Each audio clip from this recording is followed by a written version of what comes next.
Welcome to another edition of Cardinal Weekly presented by the Cardinal Sports Network. I'm Benny Rogers, the Sports Information Officer here at the college. It's Homecoming Hall of Fame week at the Valley.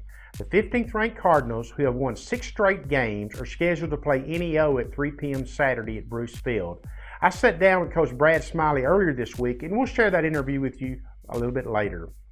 Saturday, we will induct the 8th class into the Cardinal Hall of Fame. The induction luncheon is set at 11 a.m. in the sub ballroom, and admission is $15. Scheduled to be inducted are Ron Ball, special contributor, Shannon Bobbitt, women's basketball, Neil Derrick, men's basketball, Eric Flowers, football, Yolanda Jones, women's basketball, Chavis McCollister, football, and Shauna Tubbs, women's basketball. I hope you will join us for this special day. The Lady Cardinal volleyball team is currently 7-22 on the year and 0-6 in the conference. The Lady Cardinals were scheduled to be in Corsicana Wednesday night against Navarro. They will be at home Friday to play Temple at 1 p.m. and Ranger at 3 p.m. in non-conference games. In softball, the Lady Cardinals are 9-10 heading into their final games of the fall exhibition season. The Lady Cardinals have a pair of doubleheaders scheduled in Louisiana this weekend to close out the schedule and then turn their attention to the spring. The Cardinal football team rode to a 63-17 non-conference win Saturday against Arkansas Baptist. Sophomore quarterback Gerard Evans had a record-setting game with 8 touchdown passes, breaking his previous school record of 7 earlier this season against Kilgore. Evans now has a Southwest Junior College Football Conference record 52 career TD passes. And now let's take a listen to the interview I had with Coach Brad Smiley earlier this week on campus. Hey Brad, thanks for coming by and sitting down with us today and talking a little Cardinal football. We got off to the 0-2 start, but have since reeled off 6 straight wins, have secured a playoff berth, have secured a home game in the semifinals, and are still in position to win a 3rd straight conference championship. How did we get there to here? That's a great question. Honestly, early in the year, we were a young football team. We knew we had a lot of our youth was going to be on the defensive line spot and really throughout the defense. We brought back a lot more experienced guys on the offensive side of the ball, a lot of guys that played a lot of meaningful minutes for us and meaningful snaps last year. Defensively, we had, J.T. Williams, Marquavian Jones, Jamal Jones that were returning starters from the year before, and then we had some part-time starters and some guys that played, but we really knew it was going to have to be our youth and to step up for us big. And at that time we just weren't ready. We just weren't ready. We still had a lot of growing to do and a lot of gel. And if you look at the way we're playing defense now, we've climbed all the way up, and we haven't given up 30 points in a game in the last 5 games. So we're playing really well. And some of these guys, Jalen Scott, our starting strong end, didn't even play in the first game. He was a 3 in the Tyler game. It's when he really came into his own after that ball game. And Justin Middleton didn't play at all. Right now, he's pushing Marquavian Jones at that mic where they're rolling in and out and playing at a high level. Josh Hamilton at will linebacker is getting ready to step into that starting role at will linebacker for us. We were young and we needed to learn how to win.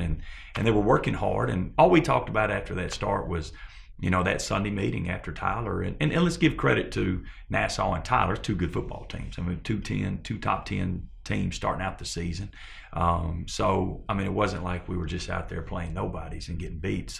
And we were in the games. We had chances to win them in the end. But, after that game, guys just stay positive, stay together, just keep working hard. Great things will happen for us, and we'll be right where we're supposed to be when it's all said and done. And here we are 6 weeks later.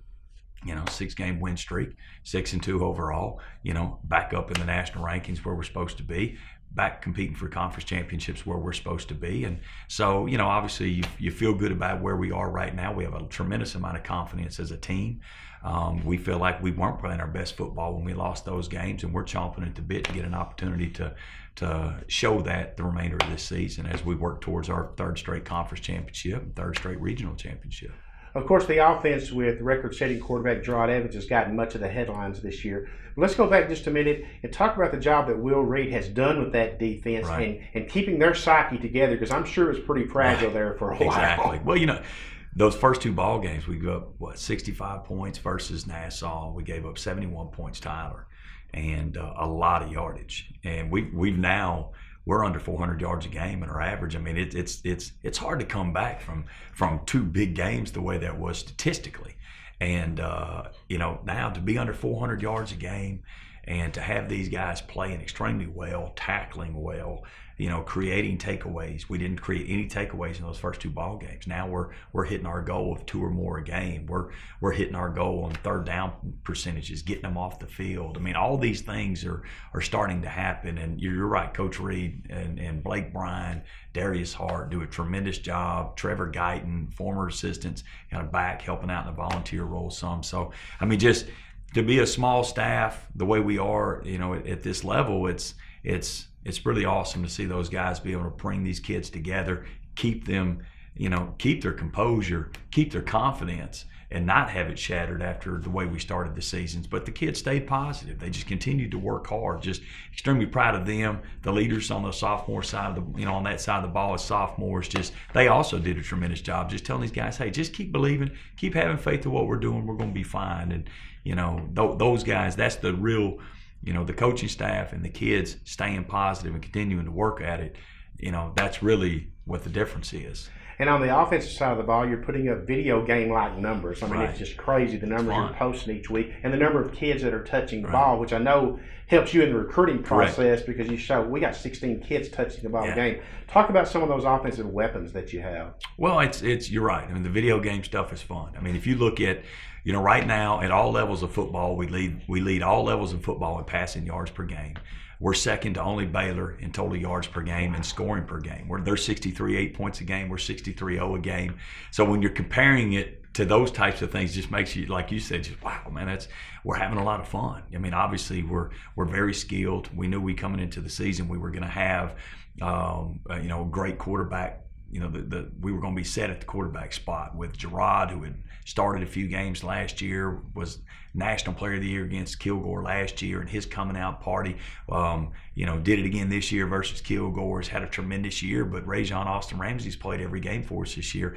He's actually 5th in the league in touchdown passes. It almost felt like both of them should be nominated for all conference because he leads the conference and the country in percentage accuracy, and he's 5th in touchdown passes, Rajon, and here's your backup, and we felt like all along we felt like we had 2 of the best quarterbacks in this conference, and then Mike Curtis. I mean, we felt like he's done a lot of great things. We could go win a conference championship with Mike Curtis at quarterback too. So we just felt really good about that position. But receiver-wise, Andre Wilson, Emmanuel Harris, what they brought back, and Alex Pena-Roden, who was banged up a lot of this year, hadn't been as big a year as we thought it was going to be for him. But the addition of Derek Willis, who leads the nation in all kinds of stuff, yards per game, and he's up there in touchdowns, and so is Andre Wilson. I mean, these guys are all big-time playmakers. And DeMontez Dow, redshirt freshman, Mason Hayes, true freshman. These guys have really just kind of jumped into that top 6 rotation and have done a really good job. And we've got some other redshirts and trues that are doing a good job for us.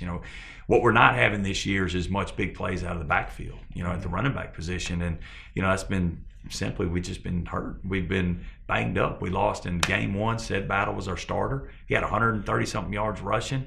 He rolled his ankle in that game, had a high sprain. He was out for the next 4 weeks. DJ Breedlove gets hurt in the first series of the Tyler game. He's out for the next 4 weeks. We don't have either of them versus Tyler in that game.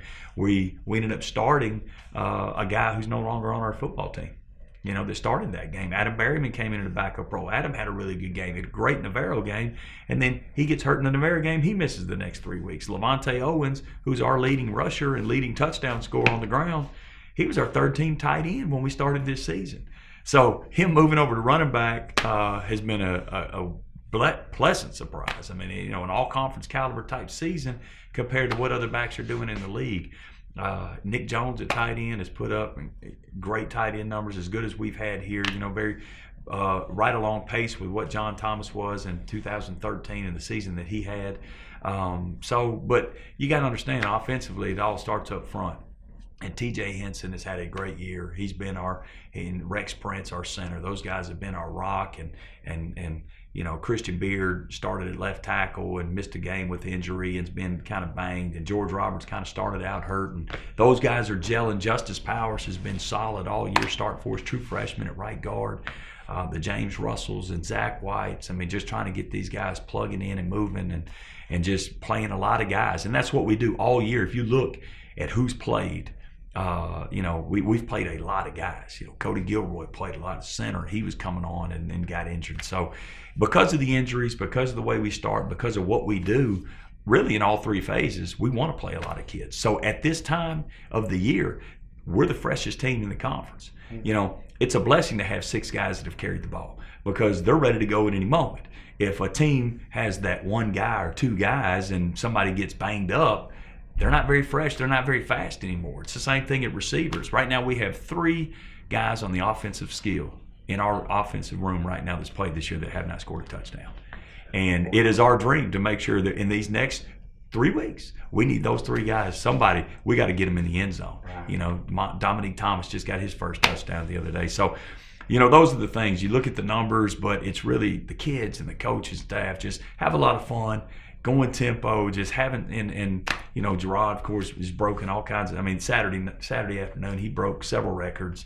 Not only broke his own single game touchdown record with 8 touchdowns passing in a game, but he overtook, former offensive national player of the year, Terrence Kane from Blinn, in touchdowns thrown in a career. He passed Justin Allgood as the all-time leading passer in Trinity Valley's history with yardage. So, and he tied Kyle Postma for touchdowns in the season, with the record. So it's been a lot of fun. It has not been easy. Yeah. We dealt with a lot of adversity on that offensive side of the ball. People think it's easy, but the amount of kids that we've played and had to learn and switch positions, it's been a challenge, but it's been a lot of fun.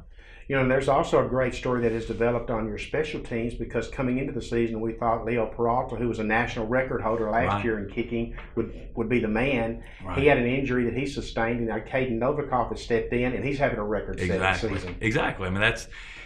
It does make it fun at this level because not only Leo but Austin Alfaro started every game at deep snapper last year and did everything for us. Leo did everything kicking wise for us, and we're thinking, hey, we're set, we're good. We just need to get a guy come in here and compete, be the backup in case something happens. Well, Leo pulls his quad before camp, at the first of camp. Austin gets injured in the Nassau game on the fake punt that we run for the touchdown, and next thing you know, here we are up in the air. And Novikov steps in. You're right. He leads the country in scoring right now. He's got 8 field goals on the year. He's just doing he stepped in and done a beautiful job as a young man. And Nick Jones, here's our all-conference caliber tight end. He's a big-time deep snapper, too. So he slides in with, well, wait a minute. Why didn't you tell me you snapped? And, he could go big-time not only as a tight end, he could go big-time as a deep snapper as well. So just having guys step in and be ready to go, that's kind of just been our mantra. Next guy, let's go. Next guy, next play, let's go. We're not going to dwell on anything. We're not going to hang our heads. Hey, we started out 0-2. Let's go. Just step up, keep working, stay positive. We'll be fine. And that's what's happening.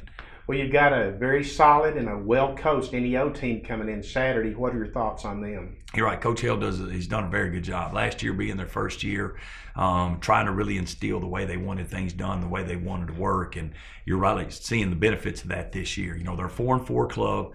It's kind of surprising. They every game's been a barn burner. It's them and Blinn. Every game's been tight. And just their poor hearts. I'll tell you what, it's got to be tough to go through the years like that, and it is. I've been through those years. They had a big lead on Navarro and lost late in the game. They had a lead on Blinn and lost late in the game. They kicked the game-winning field goal against Cisco with 7 seconds. So they're all tight games. They're the only team to beat Tyler this year. Tyler's 7-1, and they're the team that knocked them off, and the reason why Tyler and us are tied. So they are extremely well coached. They play hard. They fly around. They've got really good football players. Their secondary is really talented. They've got a kid committed to the University of Oklahoma. They've got 2 other I know that have Division I offers in that secondary, defensive line-wise. On the offensive side of the ball, their quarterback's done a great job. He stayed healthy. He's managed it, and they're good up front. They've got a running back, Cameron Booty, who was all-conference last year as a freshman. They've got some playmakers at receiver. So, it's a great challenge. It's a great challenge to finish the regular season this way because offensively, we're looking at a team, statistically, NEO right now is top. They're first, second, or third in almost every statistical category on the defensive side of the ball. They play even fronts. They play odd fronts. They're going to mix and match. They mix and match their secondary. They disguise and bluff things. They do a really good job. So this is a great challenge for the offense and for us to say, all right, we've handled the even teams. We've handled the odd teams. You think you've kind of seen it all, and now we're going to see it all in one ball game. It's kind of a lot of fun. So it gets the guys excited about that. And Patterson is such a great young offensive mind. I mean, he does a tremendous job, and he gets excited about weeks like this when the challenge is there. You want to play a great defense. You want to play a team that's coming in here to take what we have. They know we lead the nation in passing. They know we lead the nation in scoring. So we know NEO's using that to come in here and to try to have a great game and show that they think they're one of the best defenses in the conference, in the country. And Coach Whitfield, Coach Pond does a tremendous job, have been with us for a while, getting their guys ready to play each and every week. So just blessed to have a great staff overall. But NEO, it's going to be fun. It's going to be a great challenge. We have distractions this week with homecomings and Hall of Fame and homecoming carnivals, things that you have to deal with as a coach. I mean, you love it for the school and you love it for the pageantry, but as a coach, and you're trying to prepare 18 and 19, 20-year-old young men to play a ball game and stay focused, the distractions drive you nuts, and those things are happening. So, it'll be a great challenge. It'll be a lot of fun. Before we let you go, Brad, explain to us the playoff scenarios that are in place for Saturday in regards to us winning a conference title, hosting throughout the playoffs, and other teams making the playoffs. Right. Well, it's typically always been a race to three. One team, only team in my 8 previous years, 9 now, to not get in with 3 wins was last year, Blinn. And then we were undefeated, and 3 teams were 4-2. So, but this year, you knew it was a race to 3 because we had all had 1 loss early at one point in time. Then for home field advantage, it's a race to 4.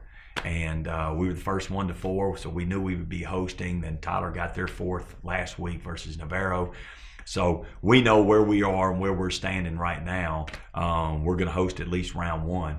Tyler's going to host at least round 1, and then if Tyler wins this week over Kilgore, they'll be able to host the championship game if they make it. We would host the championship game if Tyler gets knocked out, and we're fortunate enough to make it. If not, it would be in Tyler. With the Kilgore victory over Tyler this week, we would be the outright champions instead of co-champions. We would be the 1 seed with the right to host throughout as well. Navarro's been the 3 seed regardless of what happens this weekend to them. They're going to be the 3 seed, win or lose, versus Blinn. And then there's a 3-way tie for 4th place, and that's Kilgore, Blinn, and NEO. Blinn holds the tiebreakers over both of them. Blinn holds the tiebreaker over NEO. So if Kilgore wins or all 3 of those teams lose, they're in as the 4 seed, and they would play the 1. And if Blinn wins with the Kilgore loss, they're in at the 4 seed, and they would play the 1. And NEO would need a win, and Kilgore and Blinn to both lose for them to get in. So it's a lot of fun. It really is. It's a lot of fun just kind of paring it all down. It's about week 5, and I start writing it on the board in the staff room. The coaches, every Sunday when we have a staff meeting, we look at what's going on with the league and who's going to beat who and the matchups. So that's where it stands right now. We're in a great spot. We're in a good spot. A great spot would be, if we had the outright lead at this time and not be tied. But we're in a good spot because we know at least on Halloween we will host, and I can take Ben and Clary trick-or-treating after the game. It won't be too late because of 3 o'clock kickoff, and I'm not a bad dad. Well, Brad, thanks for stopping by, and just a great job you and the kids have done this year, and your staff have done in bouncing back from 0-2. Because a lot of teams, that would have been the sign. Okay, let's check it in. We're going to the house, and they didn't happen. And we are very proud of you and them for that. Well, I appreciate it, Benny. Thank you for all that you do, and all the fan support's been incredible this year. All of our home games been loud, and it's ruckus. The band, the Cardettes, the cheer team, and everybody coming out and supporting and making noise. And really, we have the true home field advantage in the league. And, no doubt. And what's been fun is when we play teams on the road, when we outdraw their home stands, which has happened a couple times this year already. So just real proud of the Cardinal family and the supporters and the whole Cardinal Nation and what they've done this year as well. Yeah. That's Coach Brad Smiley of the Trinity Valley Community College Cardinals. Don't forget, TVCC Athletics has a new home on the World Wide Web. Check it out at tvccsports.com. That's tvccsports.com. That's going to wrap it up for this edition of Cardinal Weekly. For the Cardinal Sports Network, this is Benny Rogers reporting.